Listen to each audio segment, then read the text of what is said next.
Following the big petition called Call a General Election, started by Michael Westwood, which is running on the House of Commons Petition Committee website at the moment on e-petitions. That petition's got over 3 million signatures. They let it run and they even debated it, but they claim that Parliament can't act on it, and only the Prime Minister or King can. No, the Prime Minister and King do have the power to act, but not only they have the power to act. A quick and easy search of the history of Parliament on Wikipedia, you can find lists of everyone who served in Parliament, just every year, a long list, and at the side of its notes on it, all of the ones who were recalled by petition from the people, which was always been a power of the House to decide their own business and affairs. Actually, in fact, their privilege. And they did debate it in the chambers, and also they appointed committees to deal with it. So it's a tradition. Now, after 1868, when Parliament was called out for corruption, and there's a paper on this from Worcester University entitled Kidderminster Elections, a PDF file which is on the internet. A lot of corruption in government is why they opened up it to the courts, to let the courts be also allowed to decide the seats of MPs, right? Which is why you bring election petitions. But remember, back then they didn't have the Electoral Commission, they didn't have the Crown Prosecution Service, they didn't have Ofcom, they didn't have the Advertising Standards Agency, they didn't have the Crown Prosecution Service, they had sheriffs and so forth. They had some election officials, but now we've got all these funded services. Ofcom are supposed to do investigations. Well, why? Because the public aren't expected to do an investigation out of their own money or pocket when they report something to Ofcom. And what do Ofcom do with that evidence? Well, apparently they're supposed to have fined Jacob Rees-Mogg, for example. But did they bring an election petition against him using that evidence? Apparently, it seems like they're leaving it to us. Now, if we don't win, apparently we have to pay for it, right? But isn't it the actual government who are supposed to be monitoring elections? Now, you might say, well, the CPS can't take a side in an election petition. Well, they're meant to. They're all under oath according to law. So if someone breaks the law, then you prosecute them. That's why there are offences under law. The CPS and police are meant to uphold the law, right? So as long as they're upholding the law, right, that's what they do. And this is what it's all about, the law. Now, an individual member of the public can bring an election petition. I've got the template for it now, actually, and I've actually submitted one. I should have actually included some additional information and evidence as well about Nigel Farage and Richard Tice, which I don't oppose these people myself. I don't dislike these people or Reform UK. I mean, I probably really would prefer that party over Labour or the Conservatives, but at the moment I'm concentrating on, are people breaking the law, right? Like a referee kind of stance, position, right? Because there's a lot of corruption in Parliament at the moment, as it is with our rights and right to petition, which is another subject, an extensive subject, right? But while studying that, I've come across these election rules, okay? And the older election law and rules, which is essentially exactly the same, but all it does is it hasn't actually changed what the law is on certain items in the law, like treating and so forth. It's still illegal. But what the older laws do is give you a little bit more context, right? It's a little bit like in the oath, right, that MPs take when they go up to Parliament and take an oath, and barons as well. We're looking at according to law, right? So it's allegiance according to law, but that law includes all the rights and liberties as well of the realm, because they're the laws, right? But previously to that, the oath said explicitly to uphold the rights and liberties of the subjects, right? So now they don't say the words will uphold the right and liberty of these other subjects. So it's not emphasised or highlighted, but they've still got to uphold them because it says they've got to act and serve according to law, right? And that's part of the law. So it's like shorthand, okay? It's abbreviated. It's kind of like a word and term which includes everything, all the law, right? It's not actually changing the law, so they don't have to uphold the rights and liberties of the subjects. Maybe it's just hoping they forget about them, right? And this is why we're not getting as liberties upheld, even though they're still meant to. And this is the thing with the election petitions as well, and the election rules. In some of these rules, right, they're not allowed to provide entertainment to the public as well as treating. It's part of treating. And this is still the law. But what they've done, similar to the oaths, and they've changed the wording and kind of like basically summarized it down to 2 words or 3 words according to law, or 3 words according to law, right? Instead of you reeling out, the Act of Settlement 1700 and limitations of the Crown and upholding the rights and liberties of the subjects, they just say, I will serve the office according to law, which that is, all of the laws, right? That means if you complain about any of those laws, then they've got to act according to law, right? So it's like abbreviated. But the thing is, when it's abbreviated, people forget what it means and what the meaning of it is. And that they're not going to go out of their way to tell you what it means, right? Unless you go and learn, unless you go and read it, okay? And remember, when they had these election petition rules, and there's a earlier than 1960, but there's a prominent one in 1960, they didn't have the Crown Prosecution Service, right? And the current election petition form still even says Queen's Bench, right? And that form hasn't been updated since King's Bench, since Charles became king. That's just an example, right? Now, I can't see now, right, if you show evidence and prove evidence that someone hasn't acted according to law, whether to the police or to the CPS or to Ofcom or to the Electoral Commission or to the Advertising Standards Agency, or to the Select Committee on Culture, Media and Sport, or whoever, the Speaker of Parliament, or whoever you want, why should the public have to pay the costs of an election petition when there are already rules and laws which have to be abided by according to law anyway, which the police have to enforce, except certain offences where the police can't intervene in process, like illegal canvassing by police officers, which is Section 100 of the Representation of People Act 1983, right? Because they're intervening in electoral process, which is that similar law to where the police aren't meant to intervene in petitions to Parliament, okay?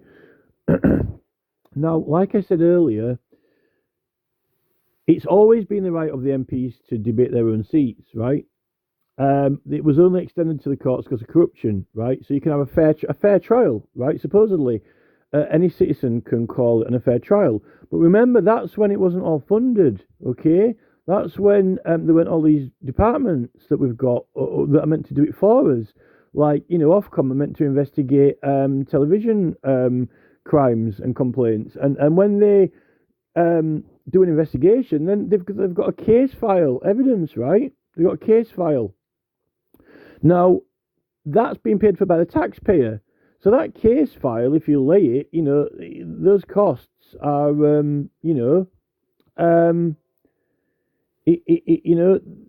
if you lose, why should you have to pay for that? If there was a legitimate offence or crime, right, then, we've got agencies who are taxpayer funded, multiple agencies now. It's not 1960, right? And all these agencies have got officers, investigatory powers and capacities, right? So the taxpayer shouldn't have to pay a penny towards the prosecution of an MP, even if it fails, right? And if it succeeds, then we should have to claim costs back, what it cost you, but it shouldn't really cost us anything, right? Because we aren't expected to do the work now. Because if we were, why are we paying the Electoral Commission? If we were, why are we paying for Ofcom? If we were, why are we paying for the Crown Prosecution Service? If we were, why are we paying for the police? If we were, why are we paying for Parliament? Why are we paying for the Privileges Committee? Why are we paying for the Attorney General's office, right? We're paying for all these things, so there should be no expectation of us having to pay any money for an election petition. And it seems that Ofcom, the CPS, the police, the Electoral Commission don't want to fill in and submit an election petition, right? So maybe we've got to fill it in. You've got to be an elector to fill it in. But a lot of those people, they can fill it in on behalf of an agency, I'm sure, right? But I filled it in and I've sent it to the King's Bench. But my main argument is not just bringing the evidence of Michael Westwood's petition, which has got statements of over 3 million people who believe that, according to their statement in law of evidence, that the Labour Party candidates did not deliver what they promised in order to get elected to government, right? And that's a very, very lot of statements that, can you hear that many statements in court? Can a court hear 3 million witnesses? Unlikely.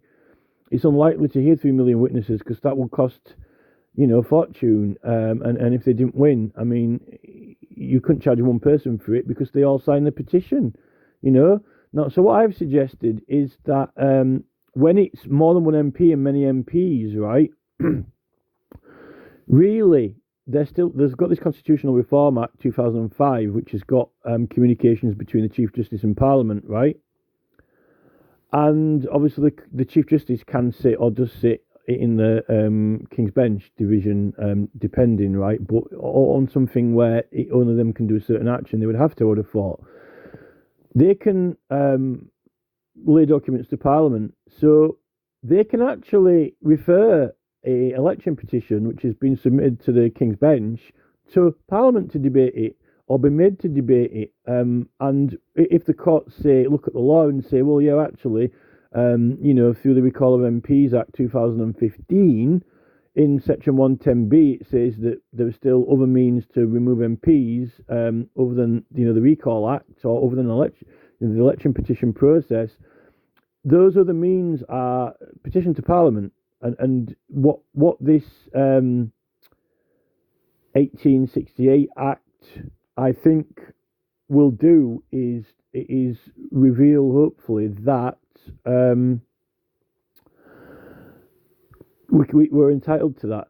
And I think Jamie Stone misled us in the debate on the 6th of this month, in Michael Westwood's petition debate, call a general election. I think Jamie Stone misled us, and many MPs misled us, because if that 1868 Act would have taken away the original method to petition Parliament, which was only extended to the courts because it was considered corrupt, and people wouldn't want to use that method because the MPs aren't to be trusted with it, so therefore the courts are allowed to debate things that were previously reserved to parliamentary privilege for the MPs to decide their own affairs, right? So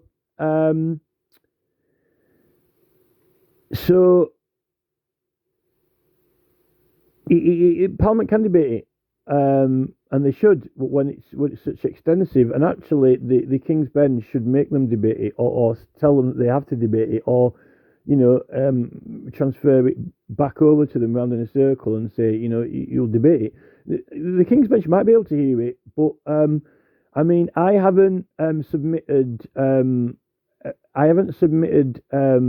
lots of intricate evidence of each election because I don't need to, because there's so many statements. Look, right, if you go into a police station, right, and 1,000 people say that a man robbed a bank, right, and even though they might not find any fingerprints or anything like that, if you go into a court with a jury, right, and you have 1,000 witnesses in a courtroom who say on oath, I saw him rob the bank, right,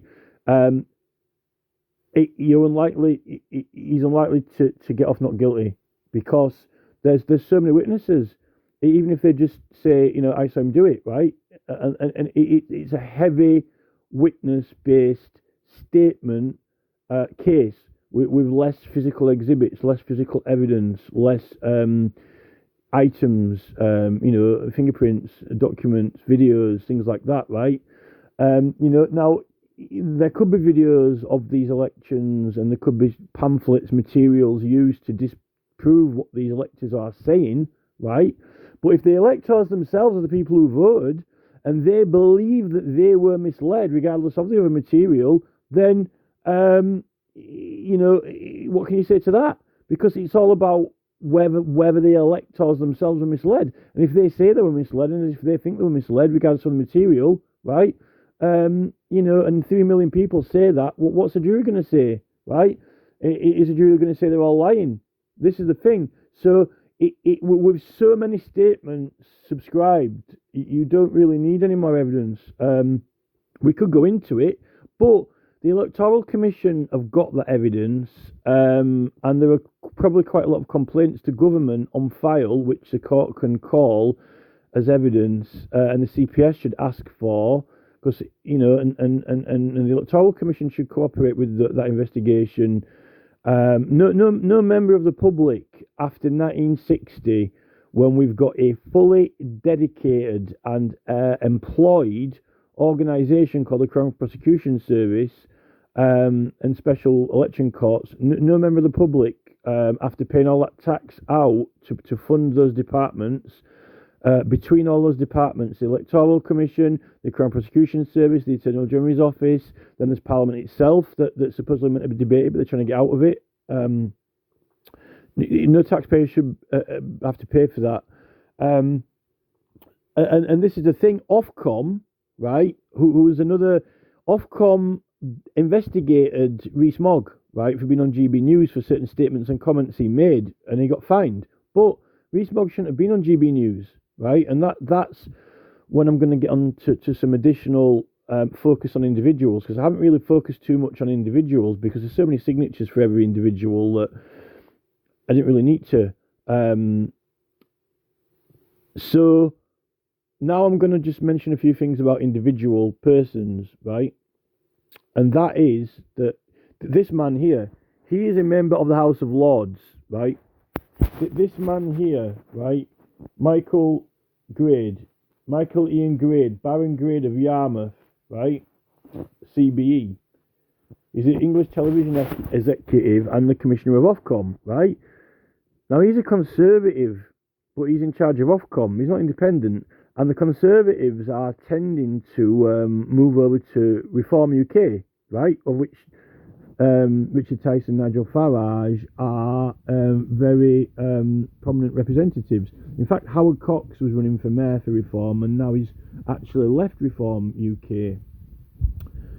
Now, my feeling is this Conservative is a Conservative Tory strategist, and I think that he's been planted in Ofcom to make sure they don't fully recognise and acknowledge the laws. Because either the staff of Ofcom are stupid and not that intelligent, or their policies and their creation by the government has created them to not know the truth and not know the law properly. So that means that they're handicapped. Now, I did watch the Culture, Media and Sport meeting, but even some of the members of the Select Committee of Culture, Media and Sport were not either knowing or telling the entire truth of the matter of law. And some of them are ex-journalists themselves, some of those MPs. And they had Ofcom in front of the Select Committee, and they were criticising Ofcom about the handling of Jacob Rees-Mogg. And after that, subsequently to that is when they actually admitted that he'd done something wrong. But Rees-Mogg shouldn't have been on there in the first place. And it's the same principle that I'm going to put forward as Tyson Farage and Lee Anderson as well. And, George Galloway kind of like he's on the edge of this as well, because he was an MP and he's got his own channel, which is highly prolific, right? But I'm mainly... George Galloway put his channel to his MP channel, so he was saying that this is...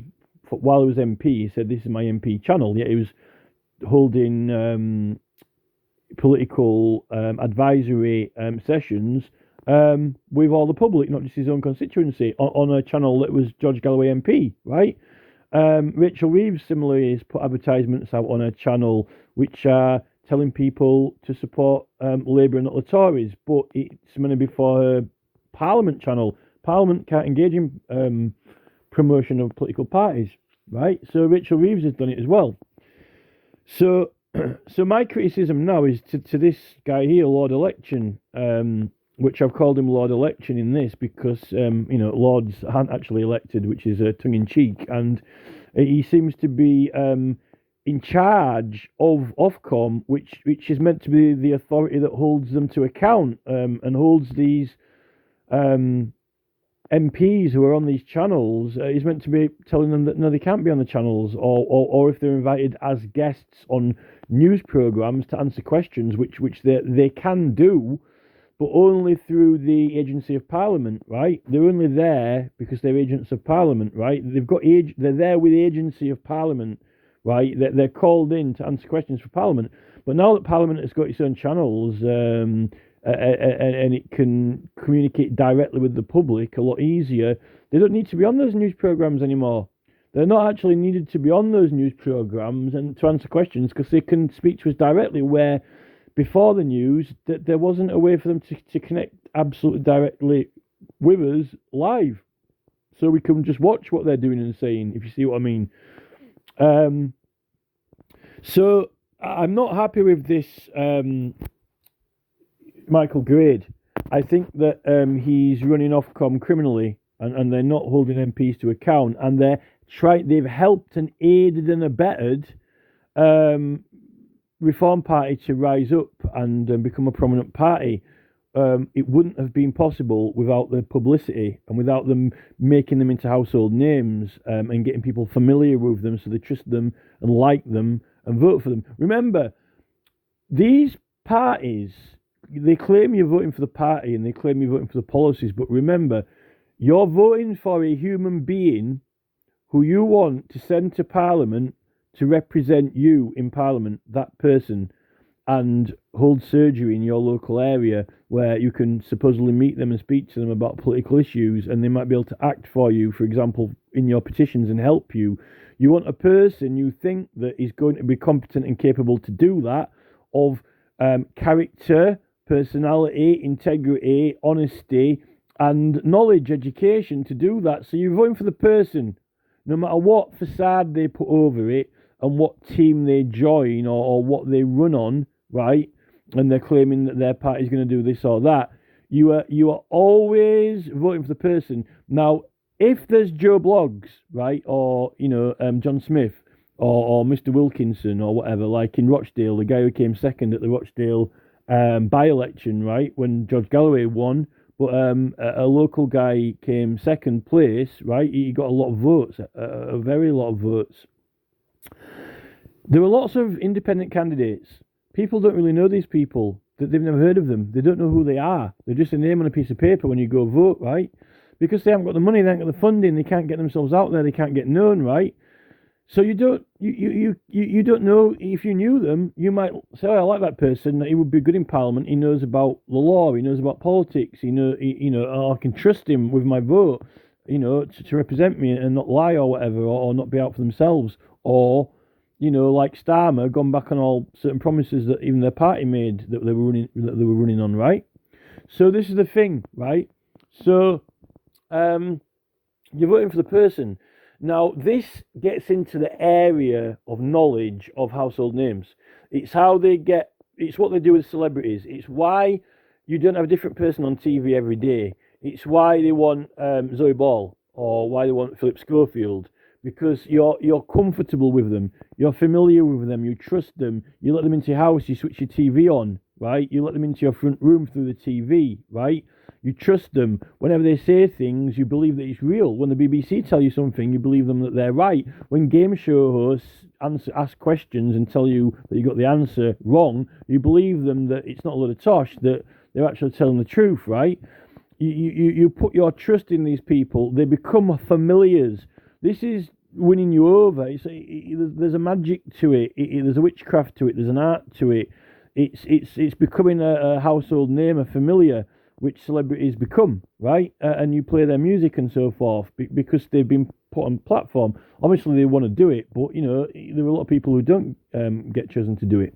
So when it comes to votes and elections, you're getting into unfair advantage territory, right? Because if these stations, which are meant to be, this is why the BBC have got rules, right, for bias, right? They're not supposed to show bias or lack of impartiality, right? Now, when a person has got a good idea that they're going to be a candidate or run for candidate leading up to an election and during an election, and anything which can affect an election, which, I guess, if you've got a good argument, you can always say that something can affect an election before it or after it, if you can prove the cause and effect, right? Now, in an election petition, right, you've got offences, but if no one's engaged in the process, then they aren't committed an offence, right? It's different to the right to petition. In the right to petition, you can't be prosecuted. You're completely protected. In elections, there are certain people engaged with privileges and immunities, but because of them taking it out of Parliament, because it's not reserved to Parliament anymore, right? Because it's not only Parliament's privilege to decide the seats of their own members, only themselves anymore, the courts are allowed to decide it, then the courts can hear the cases. Now, if there's parliamentary privilege, like Lord Hanningfield case, the court won't be able to hear it, right? So that's why in the election petition rules, if you read the book, or some of the books, like Corrupt and Legal Practices books, this is why this guy here, he's a lord, right? Like Lord Hanningfield. But if he gets called as a witness into the King's Bench, right, for election fraud, he will have to go and he will have to answer questions, right? And he might have done something wrong. He might be guilty, but his privilege, he can be found to have done something wrong by the court, right? But they might not be able to put him in prison. But the Parliament, the House of Lords might be able to put him in prison. This is why now that if election court sends a conviction to the Speaker of Parliament, then the MP loses seat and there's a recall petition, right? And then the Privileges Committee obviously has to stand down or whatever, or if some people sign it, or he might just stand down anyway, right? But he might want to try and stay on. Depends if people try and sign to get him removed. It depends, because they are privileged. I don't know absolutely everything about that, but I know that there are some imprisonable offences, but if they're privileged, then they don't go to prison, not while they're serving in Parliament, because they can't serve, but they can be prosecuted in between and so forth. It's complicated, but it's a little bit like the issue with the Lord Hanningfield case, Remember, Hanningfield went to prison and they didn't even use his privileges until after he'd subsequently till later on. So they weren't even clear on it themselves, or they weren't making out they were. The election court just proves that something was or was not done, or what was the cause. It's sort of like an inquiry in a way, but there are offences. If someone is not privileged, then they probably might go to prison. But if they're privileged, then this is why you've got new rules and procedures where the Speaker of Parliament then receives the notification from the courts, and then certain processes are triggered. But that's not to say that Parliament can't debate it themselves, come to their own decision, and the Speaker make an order, and then similar happen. They're trying to make out that it can't be done that way, when it can, because if they can't do it that way, then that 2015 Recall of MPs Act in Section 110B would not have retained that process or other means. And also, it does say that in the Election Petition 1960 Act, it says that there are other, notwithstanding the known practice, used and existing processes. Essentially, that's not word for word, but I'm quite confident that says basically the original pre-existing process, right, is retained. It's only not used anymore because it's not reliable, it's not trustworthy, they're corrupt, and that's what we're finding in the Select Committee for Culture, Media and Sport, right? So this guy here, now, this guy's responsible for Ofcom. Now, if Ofcom are not upholding the rules properly and they're not handing evidence in, Ofcom might say, well, it's not for us to draft up an election petition, right? But if they lay evidence to the CPS, then the CPS might have to do an election petition, right? And who are the complainants? Well, look, if I have complained to Ofcom, right, and I've said Jacob Rees-Moggs broke the law and I want him prosecuted, right, I'm telling Ofcom to prosecute him. If they've got the evidence, then I'm the petitioner through Ofcom, right? And they can write my name on the thing because I filled the form in and they've got all my details, right? And the CPS can take action. They might not need to call me in because there's plenty more other evidence, but they're not doing it. I shouldn't have to do it. Why should I have to do it? What is the purpose and point of Ofcom's existence? Right? They acted against Mogg. They fined him. Right? They didn't fill an election petition in because they didn't want to prove to an election court that you cannot be an entertainer. You cannot entertain. Jacob Rees-Mogg cannot entertain the people of Somerset, Southwest Somerset, or whatever he was running for, right? Because it's entertainment is a treat, a gift, right? And it doesn't matter if you don't matter if you're paying a TV license or not. There are people watching TV who aren't paying for the TV. You come round to my house and have a treat, have some chicken nuggets, oh look, I made you a present, a gift, come round to my house, right, have some pork pies, and, a packet of crisps, and I'll make you a cup of tea, and then I'll put my TV on, I'll give you, why don't you watch Nigel Farage tell you about politics, and entertain you in his pub thing. It provides some entertainment, right? That's a gift, a treat. You're a guest in the house, and you're being treated to some TV with Mogg. So it can't work. And you've got to prove this agency, right? So that the offence is providing entertainment, right? But you've got to prove agency. An agency is engagement in an election, right? And its processes. Well, how do you prove that? When Nigel Farage is on GB News? Well, because he's a candidate in the election. He's a candidate, or he isn't, right? Or he's electoral agent, right? If he's a candidate, right, he's running in the election and he's acting under agency, at least for the period of the election. So for the period of the election, while he's on GB News, he's not an agent for the election, he's actually a candidate in it, right? So he's participating in the election, right? And a private TV channel that's privately funded is giving him publicity and befriending the public through that channel with advantage over independent candidates, right? And even leading up to it, before there's an election, if he's got an idea that he's going to run for government, he knows that he's going to, he's planning to, he's joined a party and he's formed a party, and that party is using that channel to build momentum and get it behind it, which is exactly what GB News has done with these people, Lee Anderson and so forth. It's all intended and planned and strategized, right? They intended to do it to launch the party, right? And I think that this guy is one of the people behind it, okay? Is a key person at the moment because he's in charge of the place that's meant to look after the legal side of it, so we don't have to, right? And they wanted, I think that this guy in the Conservative Party, it's a pitch. They wanted to cheat the rules and pretend they didn't exist, and they thought they could try have a go at getting it past us and misleading us, and in order to launch a platform and add political influence in illegally, and they thought they'd try mislead us about the law of it, and the rules and the regulations, and so let's look at some of the laws then, right?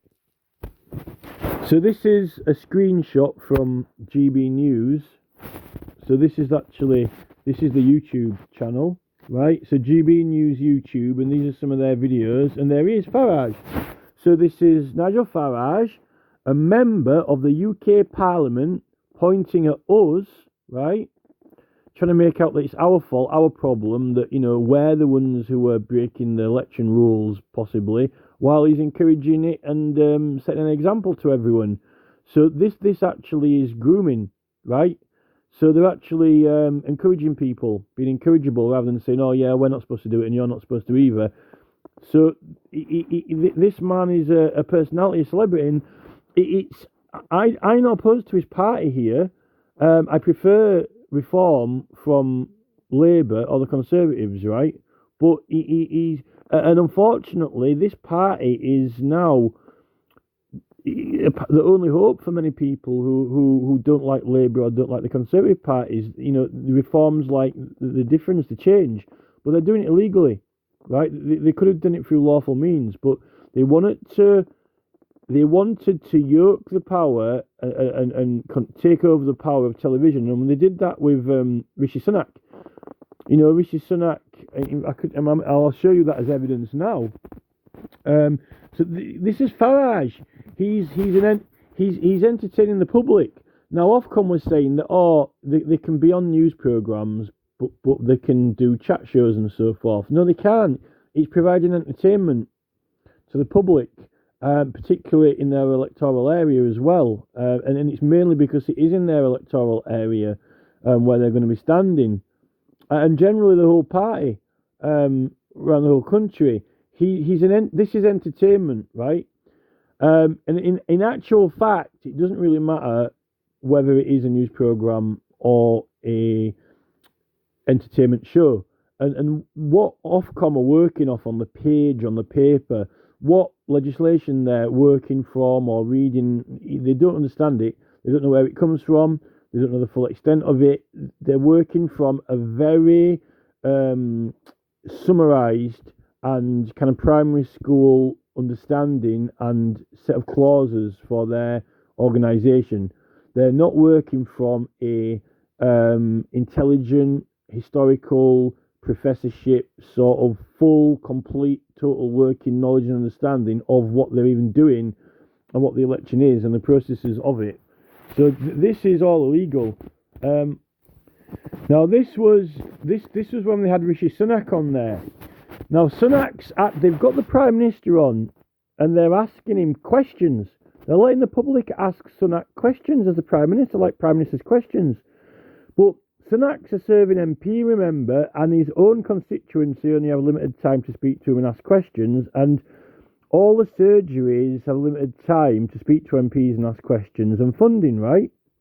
Now, the news programmes do have MPs on and ask them questions, right? But when they do that, it's only to inform us. It's not a personal surgery or question of an individual, for sure.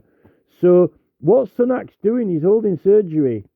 There's no doubt about it. And you're not allowed to speak in Parliament and ask the Prime Minister questions yourself, because you're not even allowed to speak in those petition debates. Although I don't know how they get... Unless you're called as a witness in a certain particular committee meeting, like Merlin Sheldrake, for example, when he's asking, you know, mushroom biodiversity questions, getting asked them, right? So this is all heavily privileged and illegal, I think, with Sunak as well, right? That's to be debated, right? So when you click on GB News here, on their opening page, you normally get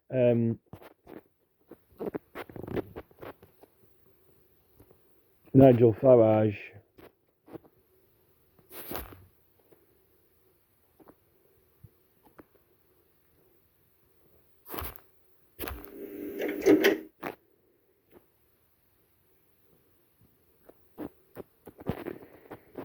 They've got Jacob Rees-Mogg there. He's still on.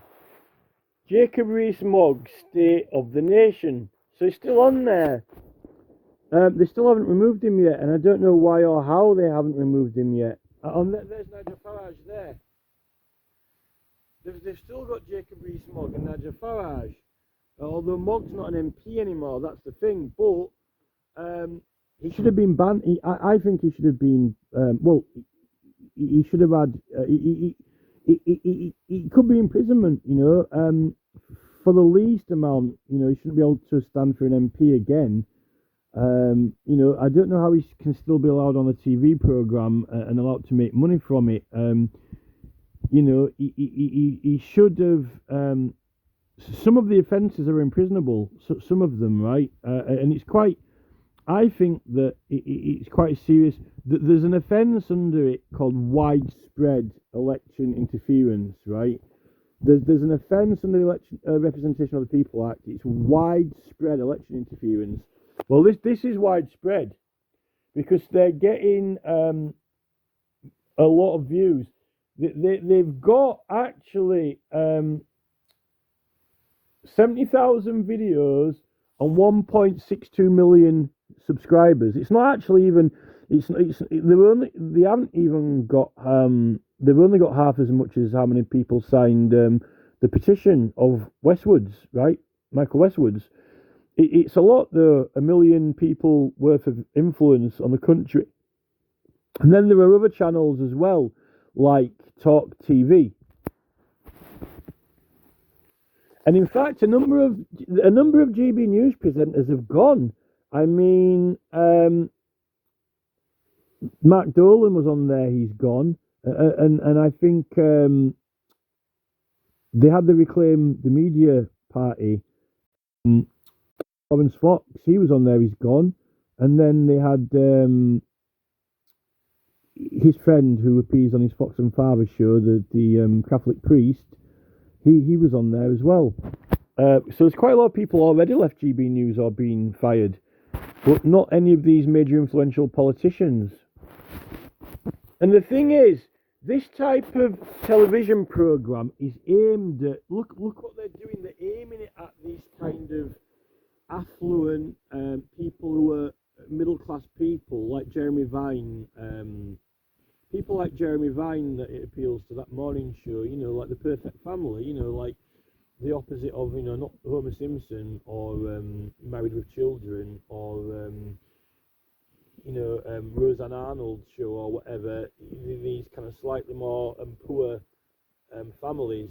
These are like the successful families of England, you know, that it's aimed at, who are meant to be influential in the ballot box or they're wanting to vote, but they're spreading misinformation and they're corrupting the actual system as well. So this is the main act that I want to give as evidence, right? This is a William III Act. It's called an Act for preventing charge and expense in election to members to serve in Parliament. It's in the Statutes of the Realm, Volume 7, okay? 1695 to 1701. So this is the same government that made the 1688 Bill of Rights and the right to petition, okay? Which is meant to protect us when we're petitioning the government in order to do casework without intervention from the police, because it is policing in a way. It's a case, it's an investigation. You're trying a case to the Parliament of England, right? Just like the police try a case. And it's different law and rules to an election petition. The reason is that an election petition, the government are actually facilitating it, and it's got to be equal and fair, right? And all the spending from the different candidates has all got to be accounted for. Therefore, their capacity for influence over the public is got to be accounted for in monies, and they've got certain spending limits, but they've all got to write down what adverts they're using and what influence is going out there, right? And when they're actually breaking the rules and encouraging the public to break the rules, and Nigel Farage has pointed at us and saying it's us, not them, he's actually further encouraging more corruption, right? Now, here, this is my opinion anyway. So in this act, why this act is important is that it's, in order to get someone's vote in an election, right, candidates are not allowed to give you money, drinks, entertainment, provision, or make any gift, reward, or entertainments, right? Now, why is that important? Is because in the modern law, it's not as clear. And the reason that it's not as clear, in my opinion, is that they've kind of abbreviated it or they've summarized it. And that means that They don't want to go into a long, complicated, full, comprehensive, thorough explanation about it, and they don't really want you to have one or you to know. And that is similar, I think, to what they've done with the oaths, because the oaths, like, it's not long anymore. It doesn't go into great detail about the limitations of the Crown and the Act of Settlement and the rights and liberties of the subjects. It's not to say that we don't have any rights and liberties of the subjects and that they don't have to uphold them anymore. We do have them, and they do have to uphold them, but they don't give them this long statement. They just say, pledge allegiance to the king according to law, right? Well, according to law, what law? Well, yeah, all the laws of England, including those laws, right, which were in the previous oath, and whichever is still in effect, right? So that they've shorthanded it, right? So, and if you don't know that, if you don't go learn it, if you don't go look it up, if you don't go read it, find out what it is, then you won't know it, right? It's like saying, according to law, well, what laws? Well, all of them. Have you read all of them, right? So, this is where I am with it.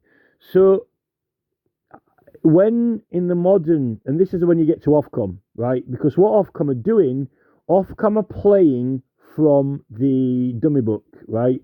Ofcom are essentially playing from the stupid book, from the abbreviated book, from the summary version, from the the college version as opposed to the university version, right? Because they don't really want you to know the truth, because they're hoping that we can forget it, and they can ditch all these rules at some point. But they're in the process of trying to convince us that they don't exist, that they're not breaking the law, that this is all legal. Which they're trying to convince us illegally, because it is illegal, right? They're not allowed to provide entertainment. It says in the law here, and this is a part of the gift giving and the rewarding and the treating and so forth in connection with elections, right? So this is law. And once you get interested in this law and read all the other ones and so forth, and get more and more evidence, then all it does is strengthen and support this basic principle claim, okay? And here, now this is a law which has been changed. There's no longer a requirement for this, and this is just my little kind of like, this is just like a little illustration that I made. But there's an oath here, and it says that I, AB, that's you, your name, do solemnly swear or affirm that I have not received or had by myself or any person for my use or benefit any sum or sums of money, office, place or employment, gift or reward, or any promise of security for money, office or gift in order to give my vote in this election. So when people used to go and vote, right, in an election, they had a little oath. So voters had a little oath, right? The voters had a little vow, right? A little oath, which was to swear that they hadn't received any entertainment or gifts or rewards from any of these people who are running in elections. Now, we don't have to take the oath anymore. But it's just an example. So if you know that, you know that, and the reason really why we don't need the oath now so much anymore is because it's all in law in the Representation of the People Act, right? So you don't have to take the oath because the law enforces it, okay? This oath, by the way, is from around 1837 sort of period. So we come back to this guy here, who is a member of the House of Lords, just like Lord Hangfield, a baron, and a baron who's actually, what do these barons get up to? There's so many barons now, they're all doing, supposedly there's never been as many barons, right? What do they get up to? Well, like Lord Walney, security services, investigating these political action groups and trying to make out that we don't have any fundamental 1688 Bill of Rights law, which would have been blasphemy even when Parliament burned down. It would have been blasphemy, in 1634 or whenever Parliament burned down.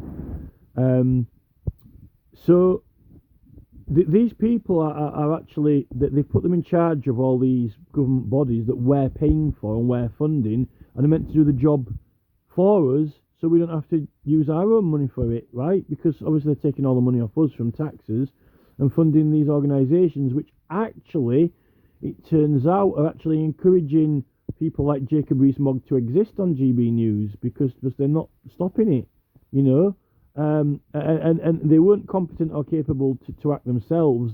Parliament had to intervene only because many people had complained to Parliament.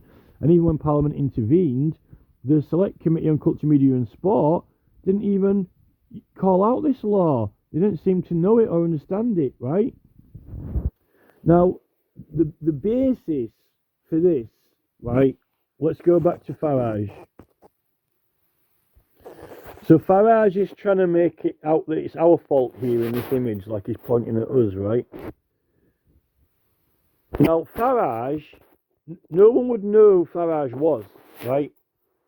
Unless they'd heard about him, you know, in a magazine, newspaper, or on TV. Now, if he was a celebrity and his intention was to provide only entertainment and not to run for government, right? If Nigel Farage wanted to be a presenter on, you know, morning TV like Jeremy Vine, right? Jeremy Vine is not acting with agency, right? He might be able to exert some political influence by expressing his own opinions, and he might be able to choose certain guests and frame programs, or the BBC or Channel 4 or whatever he's on morning TV might be able to frame a program to make, I don't know, certain people look bad, and therefore people might support certain policies, you know, by swaying the public opinion. But officially, right, he's not acting with agency, right? Jeremy Vine is not running for government. He's not running an election, right? And that's the main thing here. Nigel Farage did run in an election, right? So he's acting through the agency of the election, right? He was a candidate. And prior to that, he was planning to be a candidate. He had the ambition to be a politician in government and get into government, and he created a political party, all with that intention from the start and the whole way through, right? So the whole thing's planned and strategized. And if would have stopped them from the start and said, no, this is illegal, he wouldn't have even got on there. So the other guy we've just had on, who's in charge of Ofcom, has allowed it to happen and go forward, right? So Nigel Farage is acting through agency when there is likely to be, or he's intending to, or has the intention to, or knowledge that he's going to be in an election. That's he knows that he's going to be in an election. Therefore, you prove in the agency, right? And the agency is proved when he's a candidate, and when there is. And the offence, I think, is the proof of the influence. Well, look, so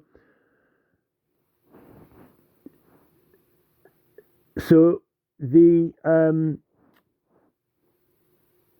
getting his name out there. He's getting known. Now, if they cut off the TV or the internet in Clacton-on-Sea or that constituency, so no one could see Nigel, but people are going to see him or watch it anyway because they're riding around their mobile phones from county to county, right? They're not always in Clacton-on-Sea, and they might be at friends' houses and so forth. And it's generally the party itself that wants to get known and want people to vote for the party, which is getting featured in these programs. But it is mainly the person.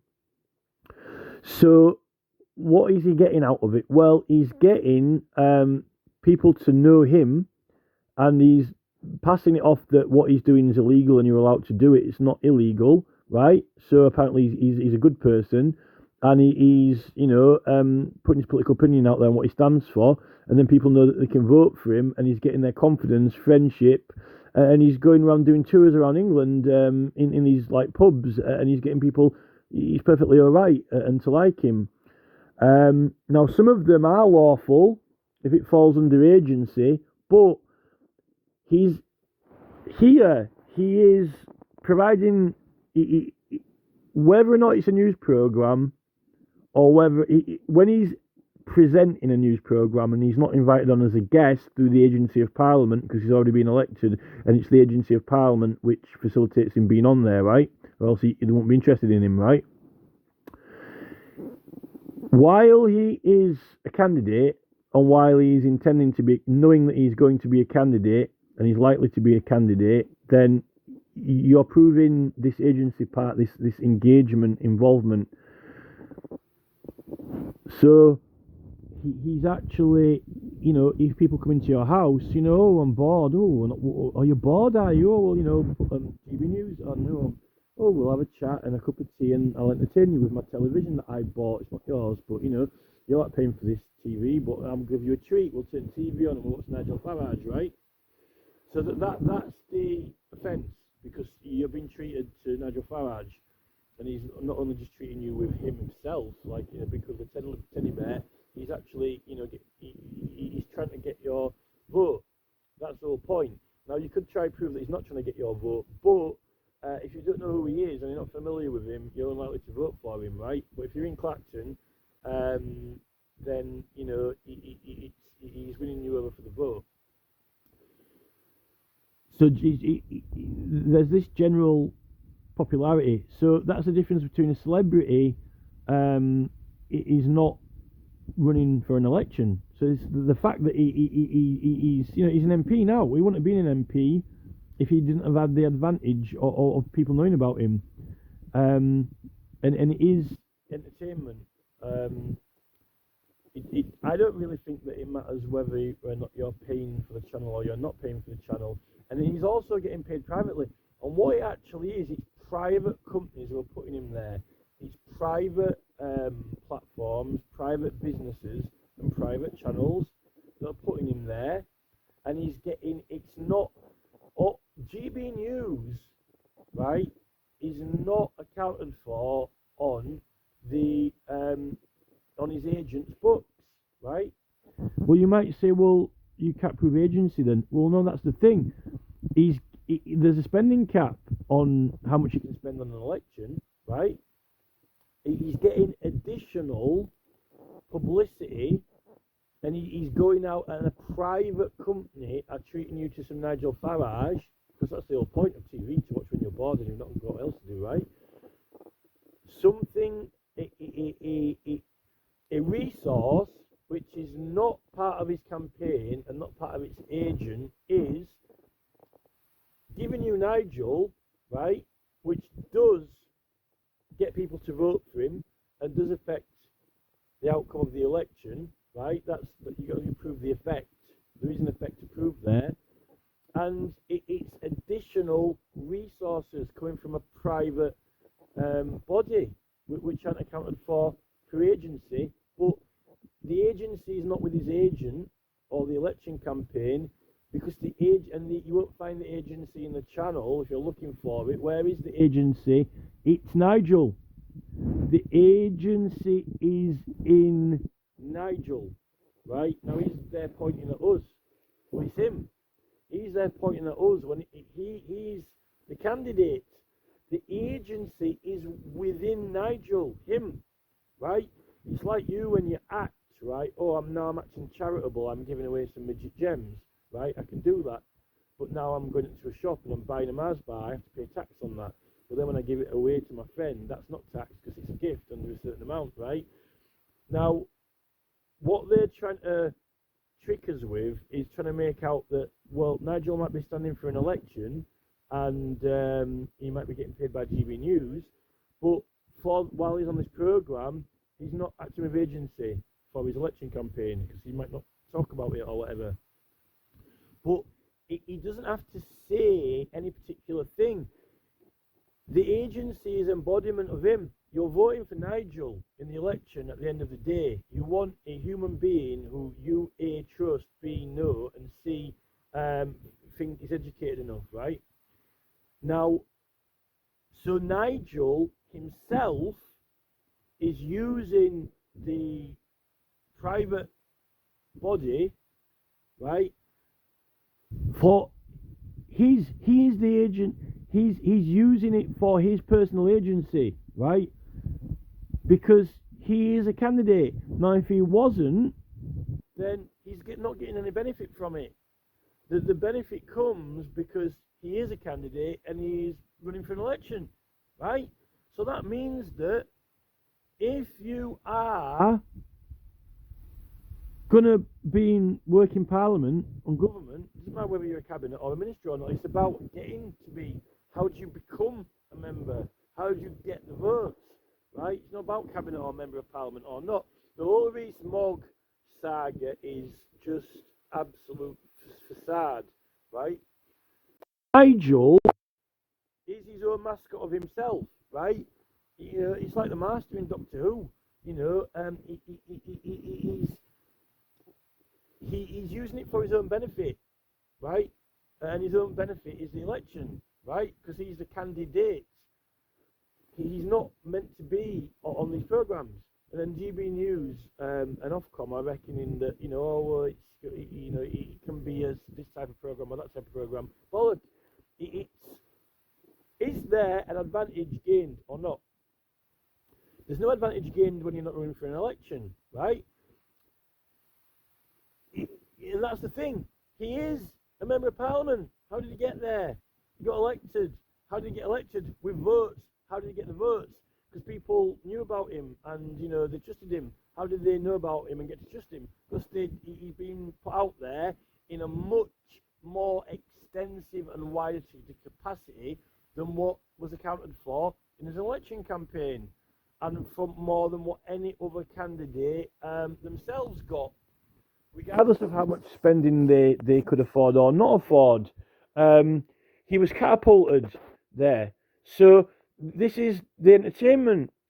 It basically means that MPs shouldn't have a profession in entertainment, and they shouldn't have a profession in entertainment from private channels, unless it's just their own campaign funds. They can be invited on certain shows and answer questions, but like Jeremy Corbyn goes on shows. Oh, can we have Jeremy Corbyn MP on? Well, apparently, yeah, but it's not meant to touch on his electoral campaign or electability.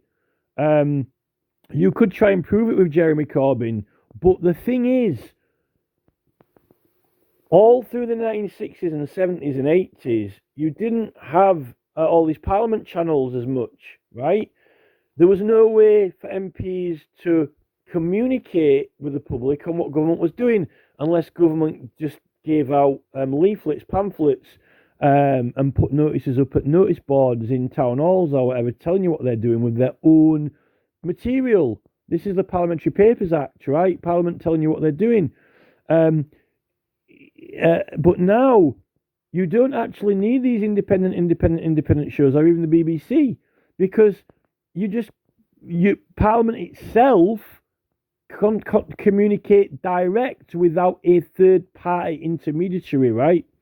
Parliament have their own channel on YouTube. MPs have their own direct supposed social media, where supposedly they can only contact with their constituents, but they don't.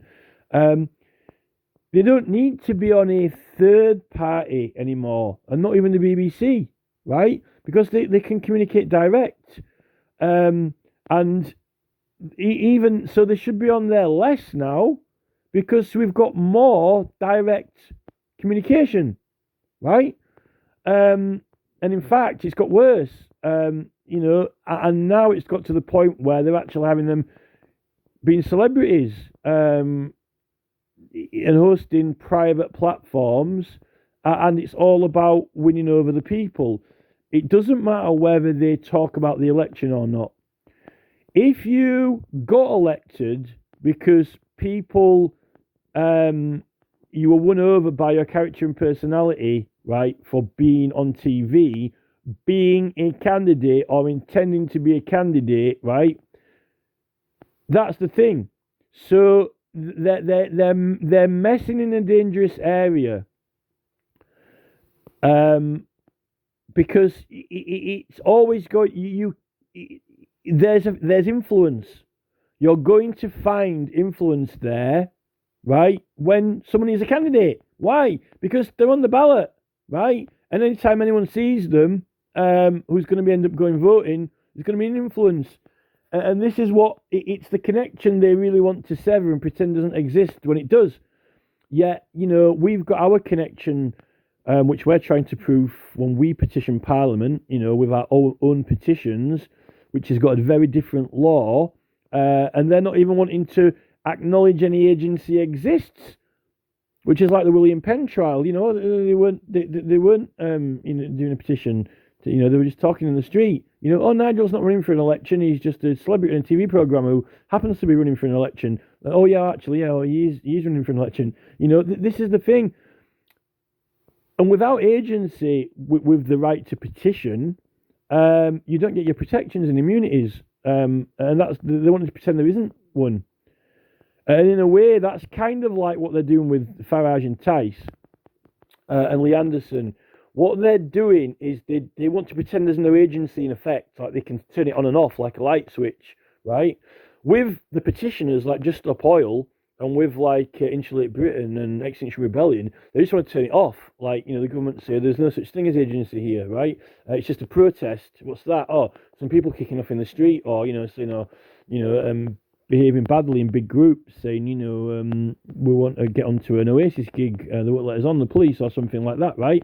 They're not saying, no, there's no agency here with a cause to Parliament.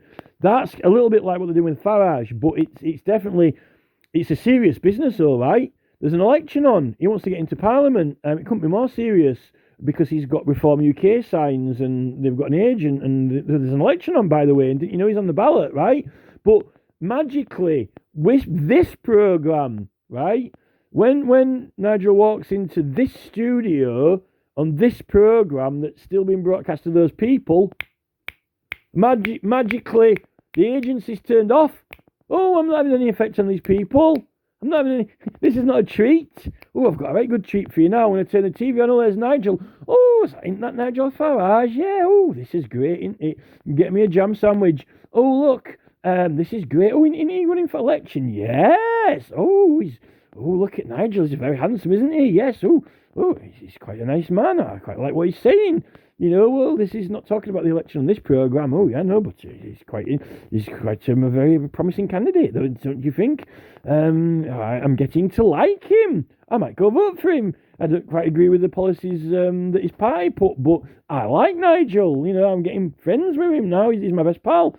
This is it. You can't turn it on and off. He can't not be Nigel Farage, right? When he's on GB News, he can't not be Nigel Farage. He is Nigel, right? He can't turn that off. And he's running for the election. And he's on the ballot. And even if the election hasn't happened yet, he's intending to. He knows he's going to be on it. There's an intention to. And an influence which is going to come in connection with it, which and can prove, right? But yet he's pointing at us, right? He's there pointing at us, as if like all our YouTube channels are breaking the rules. So he might as well do it on this official program, because apparently it might be too hard to police it now. All this influence going out and about everywhere. Well, tough. They shouldn't be giving them these presenting jobs on these programs. Right, it's completely and utterly wrong and corrupt. So this is just some evidence for individuals, whether it's Farage, Tice, Lee Anderson, whichever MPs have been on there, or Esther McVeigh and George Galloway. But George Galloway hasn't really been a presenter on one of these private channels. He's just using his own channel, and he even declared it for MP Parliament. And I think that, when it comes to campaign funds and so forth, I don't know really how to categorise Galloway's. I'm not defending Galloway, but it's a very different. It's not anywhere in the capacity and extent of Rees Mogg, who was getting whatever hundreds of thousands of pounds per show or per so many shows for doing it. And the extent was huge, but it didn't work out for Mogg because it went against him. But that's why you're not meant to do it. because it can work for or against, right? And that's why you're not meant to do it. And it could work against Farage, but this is the thing, he's not meant to be on there. So how it cannot work against him if the law is actually enforced? This evidence really should be in this election petition of Westwood's, because it was calling out Labour, right? Specifically that Labour had run on elections and certain things they said they were going to do, which they've done the opposite, right? And this is statements of individuals, but it isn't just Labour. It's some of these other MPs in these other groups. I think they've had Carla Denyer on some of the programmes, the Green Party leader, or the Green Party candidate for Bristol, but I don't know if she's actually presented any programmes or not. It's basically just corrupting them. So I do not believe that I'm wrong about this.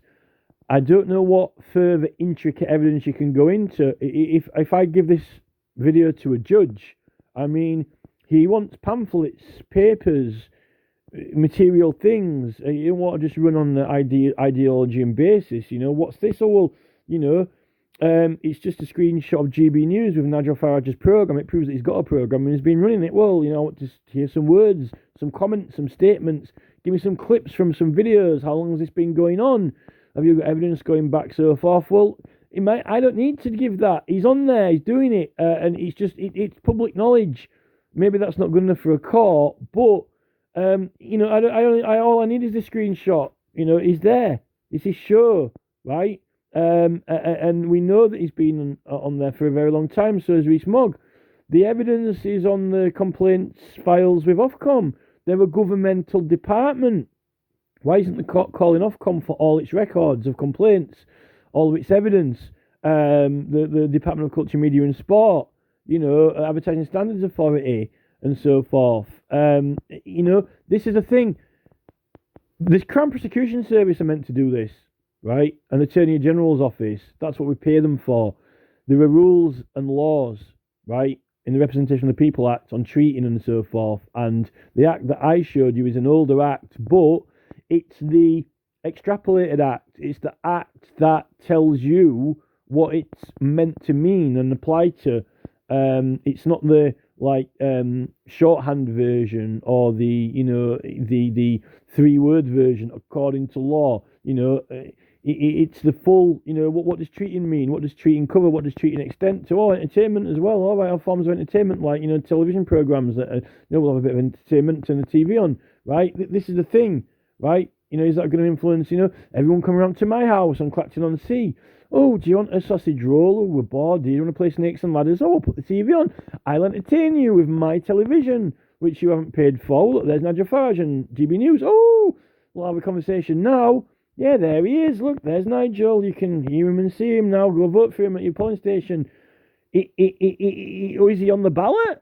Of course he is on the ballot. Is he on the ballot? Is this called GB News? Is it run by... Is he on the ballot? Is this guy's name? Is he on the ballot? Is this guy called Michael Grade? Is this guy on the ballot, or is this guy called Michael Grade? Oh, sorry, Baron Grade, CEO of Great Yarmouth. It's Baron Grade of Yarmouth, CBE, an English television executive and chairman of Ofcom. And the Conservatives aren't doing too well at the moment. They're looking to reach out in other avenues, like Reform UK. Well, here is the Lord of Elections himself. Can this man be called to give evidence? What complaints have you got to Ofcom? Has anyone ever complained to you about Nigel Farage being on there before? Has anyone even said to Ofcom, maybe Nigel shouldn't be on there? Politicians, or how many people have written to Ofcom with the comment or statement, politicians shouldn't be on TV, presenting TV programmes, GB News. They shouldn't be providing entertainment to the public, knowing that they're going to run an election or they're actually a candidate in an election, because it's grooming the public to familiarity with them, and other candidates are not getting such familiarity, and that familiarising process has got an additional boost because it's not just activities covered by the election campaign funds which are fueling that grooming. it's almost kind of like on Facebook, right? On your Facebook page, you get all these adverts saying, boost your post, get some money, boost your post. Well, what's actually happening is Nigel's getting boosted. Boost Nigel. Well, GB News are boosting Nigel. This is the thing, and he's not paying for it out of his election campaign. So, Ofcom are wrong. This is illegal. And if you read the history of elections, Parliament are very, very corrupt. The reason that they invented the court process for election petitions, so therefore it wasn't restricted to MPs to decide the seats of their own members, privileged process. They opened it up to the courts to allow the courts to act, because MPs apparently weren't fit, capable, or trustworthy. They're all corrupt, right? They're still not trustworthy, and now it's extended to TV. It's extended to GB News, right? So something needs to be done about these people.